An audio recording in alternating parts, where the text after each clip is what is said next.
Vinegar, Vim బారు, Vim liquid, soda ఉప్పు, ఒక కొలతకి glass, అంతేనండి. ఈ 3 దగ్గర పెట్టుకోండి. ఒక నిమ్మకాయ చెక్క కూడా దగ్గర పెట్టుకోండి.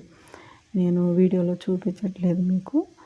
ఈ ముందు ఆ నీళ్లు తెరిలిన తర్వాత ఫస్ట్గా పోయాల్సింది వెనిగర్ అండి. ఒక గ్లాసుడు వెనిగరు పోయండి ఆ మసిలే దానిలో. పోయటం వల్ల పోసేటప్పుడు మటుకి కొద్దిగా ఒక స్పూన్ కానీ గరిటె కానీ పోసిన తర్వాత తిప్పండి. ఇంకో ఇలా వెనిగర్ బాటిల్ తక్కువ రేట్లో మనకి దొరుకుద్ది కాబట్టి మనం తీసుకొని దాన్ని ఉపయోగించుకోవచ్చండి. ఇంట్లో చాలా ఐటమ్స్ మనం చేసుకుని కూడా చేయొచ్చండి. ఇప్పుడు అన్నీ వచ్చేసినాయి, మనం కొనేసుకుంటున్నాం, వాడేస్తున్నాం. అదొకటి ఓపికలు కూడా ఉండలేదండి. ఈ కరోనా వచ్చి ఇంజక్షన్లు చేసిన తర్వాత చాలామంది డౌన్ అయిపోయారు. లేడీస్లో ఫుడ్ ఎక్కువ తీసుకోవాలండి.